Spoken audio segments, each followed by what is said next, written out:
I introduced you, I'm gonna say this is a friend of mine. That means you're a connected guy.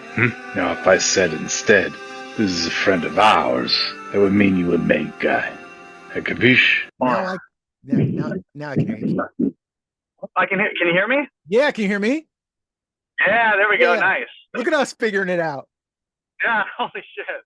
Man, do you know, first off, I love and respect you. We talk, but do you know you were the first person I ever interviewed when I got this job to do all this?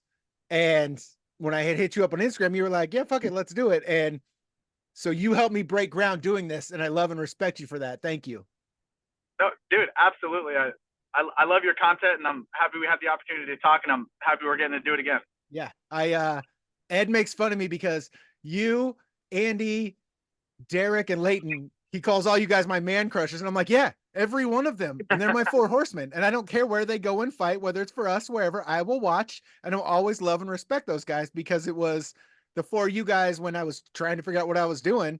I hit you guys up. There was no hesitation, especially like with you. You were like, yeah, fuck it. What time you want to do it? And then I was super nervous because I have friends who are fighters. I fought, that type of thing, but then not knowing you. And it was like, sure, fuck, what am I going to do? How are we going to? And then as soon as we started flowing, it was like, oh, this is awesome. This is great. And so I will never not love and respect you for that, sir. Absolutely. The feeling is mutual. Thank you, sir. So I know we're going into your pro debut, but I want to go back to the last time I saw you. Fight didn't go your way. It was on short notice. Dude was a beast you came into. What happened with that? Yeah, I'm gonna be honest. I had a great camp. There was no excuses. I knew he was really good. I know he's been fighting for a really long time, especially out of country. And I'm not gonna lie, that first bell rang and he threw that spinning wheel kick, and then he threw a knee, and I could feel right away he had such an advantage on the reach. And I'm not gonna lie, I got a little intimidated and I dove for his leg. And I was like, I'm just gonna try and break the tension here. And of course he got a hold of my neck, and I tried my best to fight out of it, but it was deep. So yeah. And then I saw the disappointment in your face that night, and we had exchanged texts since then, but you did the right thing because you were still healthy. You were still good. Well, like 2 weeks later or so, you went and took another fight just to get that out, those nerves out, and get it right. Yeah, 100%. I went right back into camp because I was in the back, and we put so much time and work into these camps, and just for it to be over in the first 60 seconds, I was heartbroken in the back, and I was just almost harassing my coach Mike. I need another fight.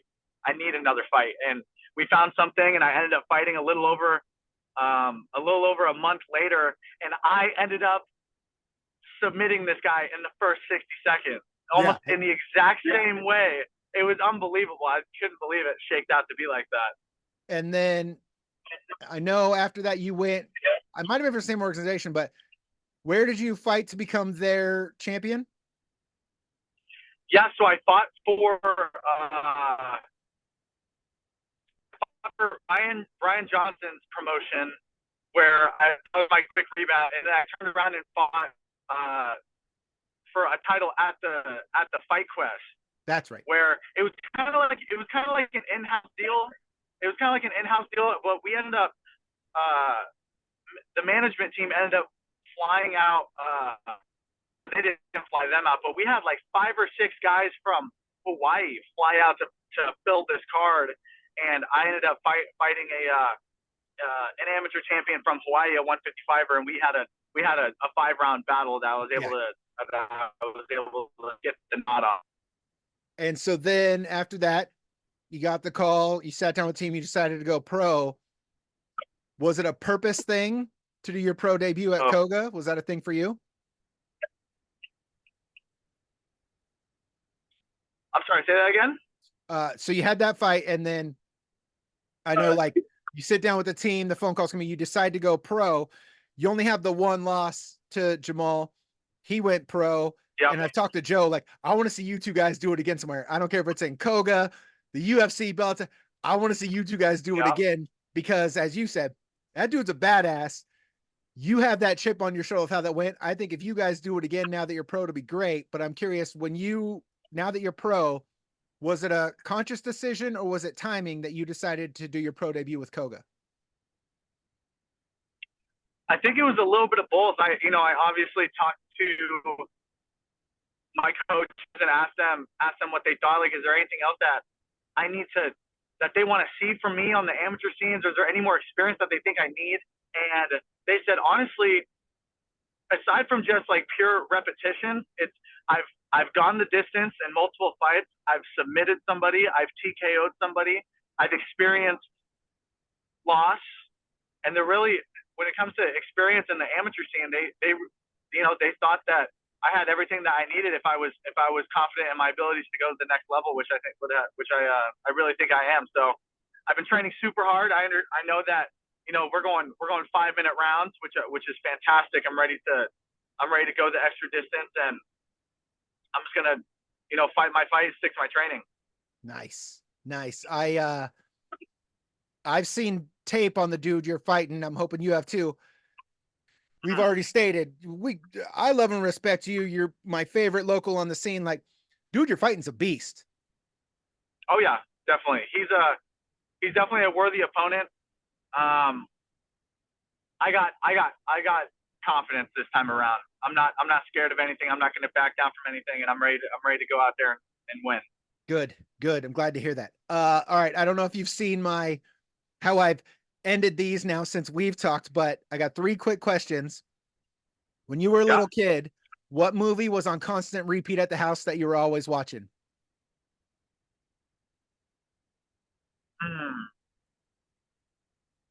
You know what? I'm not going to lie. Growing up,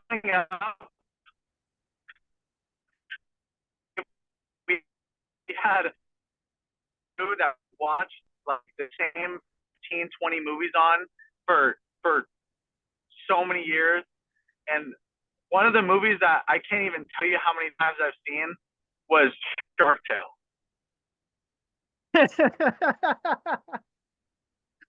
Okay, that's acceptable answer. Shark Tale. Shark Tale. I can't even. It's got to be over 30 times. Nice.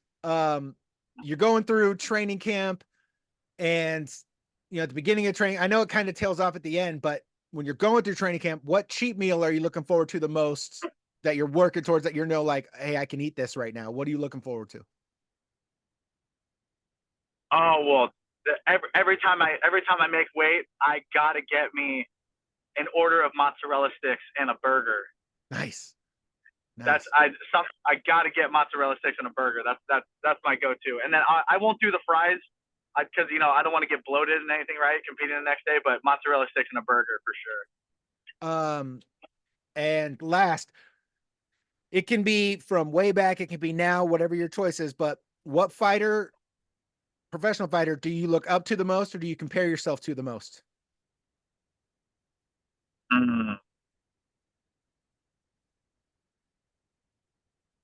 It's hard. It's hard not to be a huge fan of Volkanovski. Yeah. Honestly, I've been such a fan of his, even back before, like when he was making his title run, his fights against Chad Mendez, and then beating Holloway, and just like always, just especially because every time I look at him, he's either the same size or he's smaller than his opponent, and I feel like that's been the story of my life competing in MMA, because I'm not a huge lightweight, and I know that I'm not necessarily small for the division, but I just feel like he's a testament to size doesn't matter. That's fair. Yeah. Absolutely. There's a thing I have, because I follow you on Instagram. When I see you, I see a young Carlos Condit, because you're always positive. You're always sending vibes to whether it's teammates or whatnot. Like, you're always positive with everyone. You're always showing love and respect to your girlfriend. But then I've had the chance to see you fight live twice now, and then I've watched YouTube fights of you, but I see the switch in you from the first time I talked to you, and then that day at Tulalip, the outdoor one. there was like it for me, there was an intimidation you because you had the headphones in, the shades on, and I know being in that mentality, and it's a thing for me. I never want to approach someone because I've been there and it's my headphones are in, I'm in the zone, leave me the fuck alone. And so when you were Yeah. sitting, your coach was with you, like there was this thing of like, I know he's in the zone, but I want to go talk to my dude. And like, I got like 5 steps from you and you looked up, smile was on your face and you stood up and we hugged and all that. And so, but then when I see you get in the cage, that switch flips and it's like, that dude's going to murder someone and I'm gonna have to help him hide a body. And so there really is a thing with you that I'm like, if I could, it would be a mixture of Cowboy Cerrone because you lose that fight and you're like, yeah, fuck that. That sucked. Get my mouthpiece. We're going for another fight, which is what Cowboy did. He didn't care what weight, Oh, where yeah. we were fighting, parking lot, bar, let's go. And so I felt when you lost that fight and then all of a sudden you were putting on your social media, you're taking another fight. I was like, wait a minute. Oh, wait, no, he did just get choked and that dude's pissed. I feel sorry for the guy he's fighting. Yep. And then when I see you come into a fight, I see this switch and I don't know if you consciously know what happens, but it doesn't happen on your walk. It happens when you step into the cage and they lock that door. I see the body language, all of it, like this switch flips of like, okay, someone's dying in here, you or me, and I'm good either way. Absolutely. I appreciate that comparison. I'm honored to be compared to those guys. Nice. I know you show a lot of love to your girlfriend on Instagram. I'm curious, how'd you guys meet? How'd that come about? It was honestly she was out with some friends and I was out with some friends at a place that's not necessarily the classiest joint in town, but we ended up meeting at the bar and I asked her if I could buy her a drink and it's funny because it wasn't like, we met online or anything like that. We totally just ran into each other and hit it off and it's a match made in heaven. I love her so much. Yeah, I like every time you're posting stuff about her, it's like there are like some, especially in your profession and in the sport that I love, there is the kind of aspect of her like that could be looked as mushy bullshit, but having fought and Sure. been in tournaments and I've been with my wife for 20 something years now. Like she knows when you come home and you're black and blue and you've just puked at practice and all this stuff. Like they kind of know, like, let's just get some water and get this guy to bed.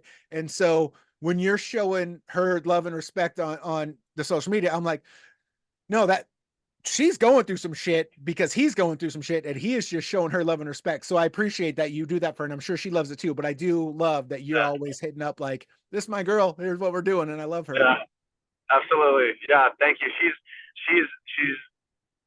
She's been there since I was an amateur and she'll be there when I'm a professional champ. Yep. And when you're a professional champ and when you hit the big leagues, I expect to be able to text you and you still reply to me and not forget the little guys.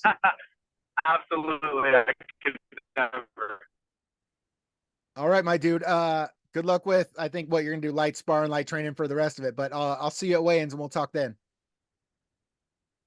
Awesome. I appreciate the opportunity. It's always good to sit down with you, man. All right, sir. Thank you.